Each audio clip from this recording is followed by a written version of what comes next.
To last Friday, nobody wanted to see what happened last Friday, but I do not accept that the US is an unreliable ally.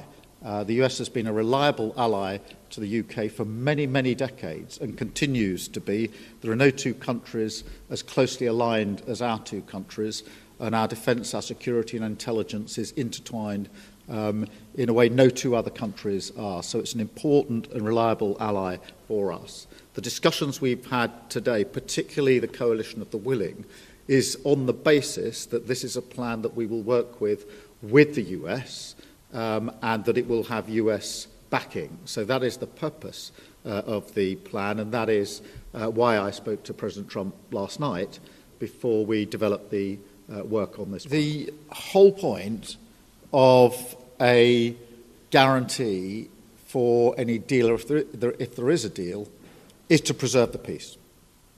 And if you want to preserve the peace, you have to be prepared to defend the peace. So the reason I've been forward-leaning on this is because I want to avoid conflict, because I do not want conflict in Ukraine, in Europe, and certainly not in the United Kingdom. I want stability in the United Kingdom. The way to ensure that stability is to ensure that we are able to defend a deal in Ukraine, because the one thing our history tells us is that if there is conflict in Europe, it will wash up on our shores.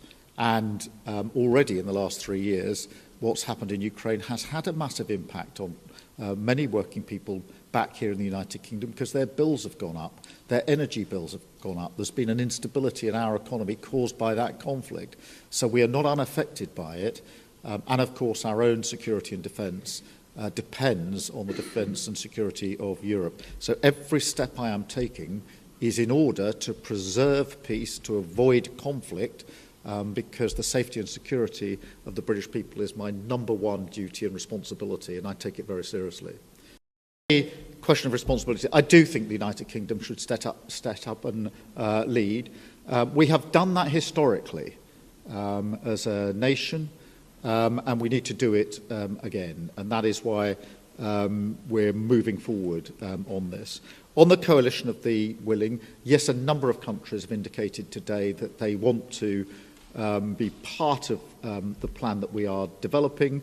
I'll leave them to make their own statements about exactly how they want to make that contribution, but we've been able to move that forward. I accept without criticism and with respect the position of other countries that may not feel that they want to contribute in that way, but I strongly feel that unless some move forward, we will stay in the position we're in and not be able to move forward, and therefore it is a deliberate plan to ensure that we get some momentum and pace here.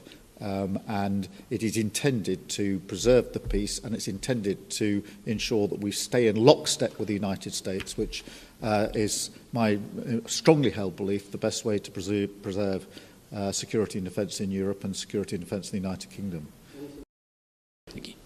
On the countries beyond Europe, obviously we had Canada here, who have traditionally taken a forward-leaning role.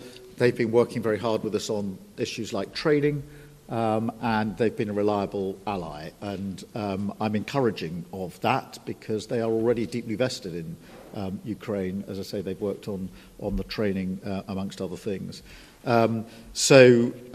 Yes, on the question of the US, look, I spoke to President Trump last night. I'm not going to go through the details of that conversation, but I would not be taking this step down this road if I didn't think that it was something that would yield a positive outcome in terms of ensuring that we move together, Ukraine, Europe, the UK and the US, together towards a lasting peace. And so that's the way I've approached this in the last few days. Well, in the end, a deal will have to involve Russia. Of course it will.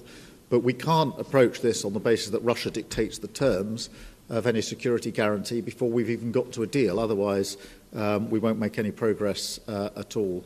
It is, for a deal to be done, but if a deal is done, it has to be a deal that is then defended, because what we've seen in the past is a cessation of the hostilities without any backup, and that was readily breached by Russia. And that is precisely the situation that I think we need to avoid this time around, which is why we're going down this road. If you like this video, then like, share and subscribe to Mirror Now.